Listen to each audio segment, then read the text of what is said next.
ଆପଣମାନଙ୍କ ପାଇଁ ସୁବର୍ଣ୍ଣ ସୁଯୋଗ ଆସିଯାଇଛି। ଆଉ ଏକ ନୋଟିଫିକେସନ୍ ସାଙ୍ଗମାନେ ଦେଖିନିଅନ୍ତୁ। ବଲାଙ୍ଗୀର ଡିଷ୍ଟ୍ରିକ୍ଟରେ ରହୁଛି NHM ନ୍ୟାସନାଲ୍ ହେଲ୍ଥ ମିଶନରେ। ଆଉ ଦେଖିନିଅନ୍ତୁ ସାଙ୍ଗମାନେ ଜବ୍ ଡିଟେଲ୍ସ କ'ଣ ରହୁଛି ଦେଖିନେବା। ଦେଖନ୍ତୁ ଜବ୍ ଡିଟେଲ୍ସ। ଅର୍ଗାନାଇଜେସନ୍ ହେଲା national health mission Bolangir. Job type ହେଉଛି କଣ୍ଟ୍ରାକ୍ଚୁଆଲ୍ ରହୁଛି ସାଙ୍ଗମାନେ। ତାପରେ ଟୋଟାଲ୍ ପୋଷ୍ଟ ଆପଣଙ୍କର ରହୁଛି 3ଟା। Name of the post physician consultant medicine NPHCE and MO MBBS। Mode of application ରହୁଛି ସାଙ୍ଗମାନେ ମାତ୍ର ଇଣ୍ଟରଭ୍ୟୁ ରହୁଛି, ଆଉ କିଛି ନାହିଁ। Who can apply? Odisha candidates ମାନେ ଆପ୍ଲାଏ ପାରିପାରିବେ ସାଙ୍ଗମାନେ। ପୋଷ୍ଟିଂ ରହୁଛି ଆପଣଙ୍କର ଓଡ଼ିଶାରେ। ୱାକ୍ ଇନ୍ ଇଣ୍ଟରଭ୍ୟୁ ଡେଟ୍ ରହୁଛି ଆପଣଙ୍କର 13 ଜୁଲାଇ। ତାପରେ ଦେଖନ୍ତୁ ମହିଳା ଏବଂ ପୁରୁଷ କ୍ୟାଣ୍ଡିଡେଟ୍ ଆପ୍ଲାଏ କରିପାରିବେ ସାଙ୍ଗମାନେ। ତାପରେ ଦେଖନ୍ତୁ ଏଲିଜିବିଲିଟି କ୍ରାଇଟେରିଆ, ଏଜୁକେସନାଲ୍ କ୍ୱାଲିଫିକେସନ୍ ଦେଖନ୍ତୁ କ'ଣ ରହୁଛି। ଫିଜିସିଆନ୍ କନସଲଟାଣ୍ଟ ମେଡ଼ିସିନ୍ ପାଇଁ ଦେଖନ୍ତୁ କ'ଣ ରହୁଛି। NPHCE ପାଇଁ MBBS ଡିଗ୍ରୀ ଫ୍ରମ୍ MBBS କରିଥିବା ଦରକାର, MBBS ଡିଗ୍ରୀ। ତାପରେ ଦେଖନ୍ତୁ candidates with MD in medicine କିମ୍ବା post graduate diploma geriatric medicine from any recognised university institution will be preferred. ତାପରେ ଦେଖନ୍ତୁ MO MBBS ପାଇଁ କ'ଣ ରହୁଛି।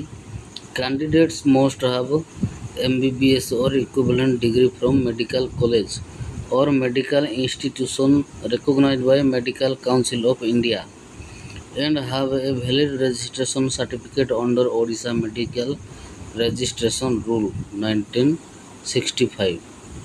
ତାପରେ ଦେଖନ୍ତୁ ସାଙ୍ଗମାନେ ସିଲେକ୍ସନ୍ ପ୍ରୋସେସ୍ କ'ଣ ରହୁଛି।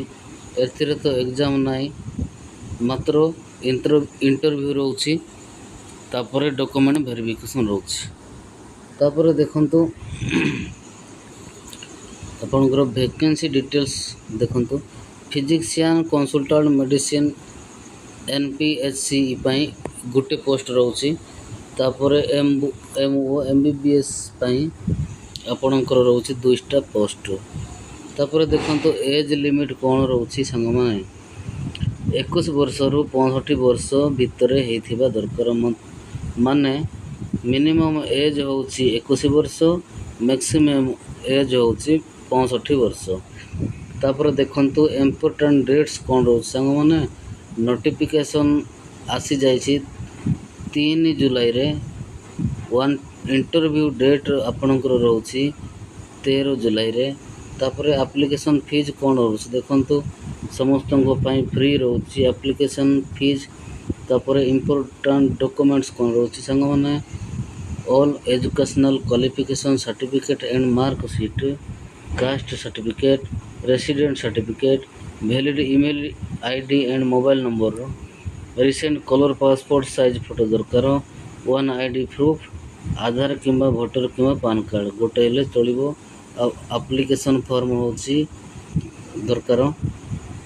ତାପରେ ସାଲାରୀ ଡିଟେଲ୍ସ କ'ଣ ରହୁଛି ଦେଖନ୍ତୁ ସାଙ୍ଗମାନେ। ଫିଜିସିଆନ୍ ପାଇଁ ଦେଖନ୍ତୁ କ'ଣ ରହୁଛି। 86,116 rupees per month plus others allowances as per PIP ଏତିକି ରହୁଛି 86,116। ତାପରେ ପ୍ଲସ୍ ପୁଣି ଆଲାଉନ୍ସେସ୍ ରହୁଛି ସାଙ୍ଗମାନେ। ତାପରେ MO MBBS ପାଇଁ ରହୁଛି 57,409 ଟଙ୍କା ମାସକ, ପୁଣି ପ୍ଲସ୍ ଆଲାଉନ୍ସେସ୍ ରହୁଛି ସାଙ୍ଗମାନେ। ତାପରେ ଦେଖନ୍ତୁ ଇମ୍ପୋର୍ଟାଣ୍ଟ ନୋଟ୍ସ କ'ଣ ରହୁଛି। ଇଏ ଥିଲା ଆପଣମାନଙ୍କର ନୋଟିଫିକେସନ୍। ତୁରନ୍ତ ଯାଇ ଆପ୍ଲାଏ କରନ୍ତୁ ସାଙ୍ଗମାନେ। ଯଦି ବଲାଙ୍ଗୀରର ହୋଇଥିବେ ତ ନିଶ୍ଚିତ ଭାବରେ ଆପ୍ଲାଏ କରନ୍ତୁ। ଆପଣମାନଙ୍କର ସୁବର୍ଣ୍ଣ ସୁଯୋଗ ରହିଛି। ରହିଲି ସାଙ୍ଗମାନେ, ଧନ୍ୟବାଦ।